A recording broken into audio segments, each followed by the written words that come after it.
Alright, I'm gonna hook this together with this next week's video. I didn't do a whole lot this weekend. I got my toolbox mounted. I put bungees with zip ties on the bungees so that they don't move, and then they're connected to the handle here, and then they go up and over and bungee onto the front there. I took a CB antenna. Heard somebody, Cody told me about having a web splitter so that when you're going down a trail, webs don't get into your face. So what I did was I took a CB antenna mount, and then I got an old CB antenna, and I cut it to 3 foot high so that when I'm sitting on there, it's not going to bother me. And then I had some plasma rope light. I noticed a lot of guys are taking their four-wheelers and putting these kits that you can buy with antennas on the back, but they cost a crap load. This I got for, I think I got it for like $8, the light, and then the antenna doesn't cost that much. And I found the mount in a parking lot, and then I just wired it in, and it wires straight to this light right here on this corner, so that when I turn my lights on, I turn the keys all the way on, then the light on the rope lights up. There. And then I had an old cigarette lighter from a three-way that I had, and just happens that the mount that comes with the bike right here, the hole is just big enough for this to just kind of squeeze through. I had to really work it in there, but it's worked in there, and you can't push it back out real easy.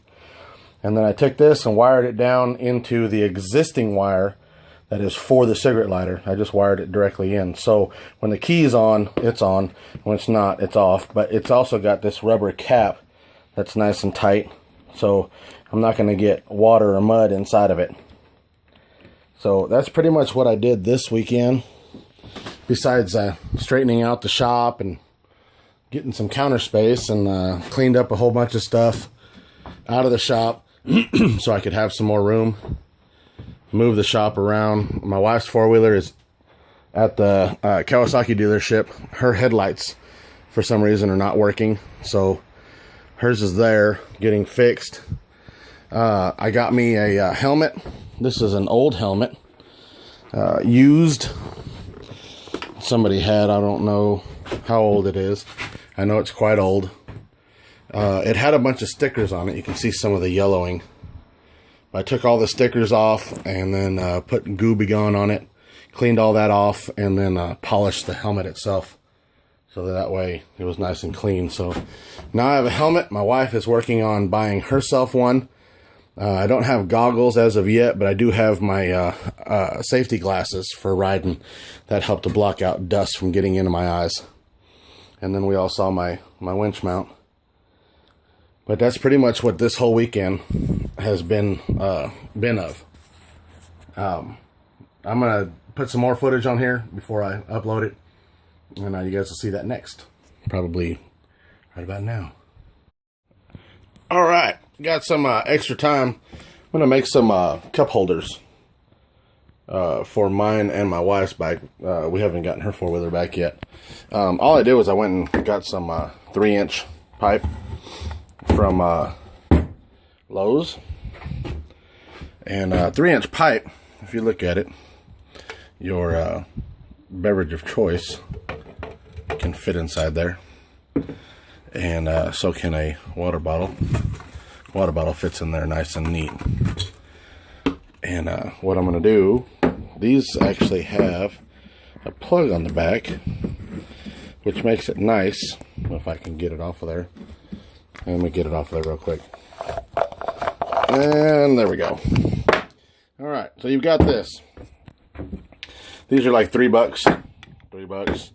$3. This is like, I don't know. And then $1.20 something for a U-bolt with that. This plug on the back actually fits it nicely. So I'll drill 2 holes in there. I'll mount this onto the four-wheeler wherever I want, which I'm thinking I'm going to mount mine out here on the corner to see it stays there. It doesn't wobble. So tightening it up, it's gonna be able to sit there and not turn around or spin around or anything. The other nice thing about mounting it like this, I'll glue the pipe into this, and then I'll just have this with a pipe on it to the length that I want. And I'll be able to take this and screw it onto there. Now, when I get done riding, I might have mud, water, dirt, whatever inside there. I'll be able to take this off, and then when I go to wash my four-wheeler, I'll wash it and I can scrub that, and I can clean this out. So that way, no excess crap stays inside there. And then next time you go riding, you just screw this piece back on.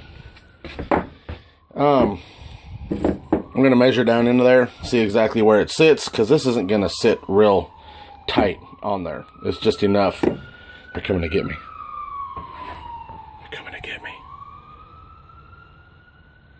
Okay, they passed. Alright, anyway. I'm going to measure that. I'm going to measure the top of the can, and that's how tall my cup holder is going to be. I don't think the can's going to fly out of there. It might spill some beer riding, but I don't think it's going to be bad. The reason I'm only going to make it as tall as a can is because we got to be able to reach in there and grab the can. So that's how I'm looking at that. As long as that sits flush like that, you'll be able to reach in and pinch the top of the beer and pull it out of there. The cup or the bottle, it will actually stick out, so you'll be able to grab that and pull it out. There it is. All right, I got it done. Oh, let's focus. I decided I had to mount this here because right here, the way they bent the pipe when they made this rack, it's not exactly round right here on the corner. So I moved it over here, which it's nice and tight. It's not going to go nowhere. I also cut the excess of the bolts off that were sticking out, and then I took some I think they're almost 1/4 inch holes and drilled one in each spot.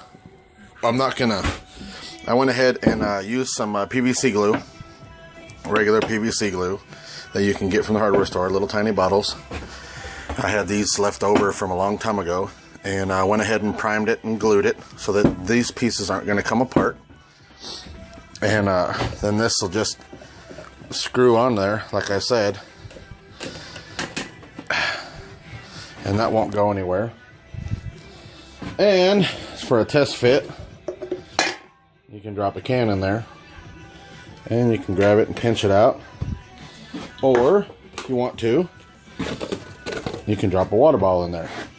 Now, I mean, unless you are flying through the air, this is not going to come out of there with water in it. Just not going to happen. So there you go. You can make yourself a cup holder. In the end, I think that cost me $6 for that one length right there. Is what that cost me, $6. And then for the cap on the bottom and the U-bolt and this, you're looking at $3, $6, $7, and as much pipe as I use, maybe another $1 worth of pipe. So $8 to make that cup holder. And I've got one fabbed up here, ready for my wife's when it comes. I also made these little, I just took a piece of towel and made a circle. That way we can drop it down in there and it'll sit on top of the bolts once I get it laid down in there correctly. It'll just lay in there straight. These bolts stick out right now, so that's not gonna work. But with the proper one, you know what I mean. That's what I got going on my four-wheeler for this week. This is midweek. Hopefully we can get some riding shots in for this weekend. I've got my headset on because Cody's getting ready to call me sometime. We'll see if he calls me. But anyway, thank you for watching. Please subscribe if you haven't subscribed already. Give him some thumbs up for some cup holders and winch mount and the antenna and all the other stuff that I'm starting to do to my four-wheeler so that I can, this is what I do. I can't leave stuff alone. So thank you again. Subscribe, comment at the bottom, and I will see you guys on the next video.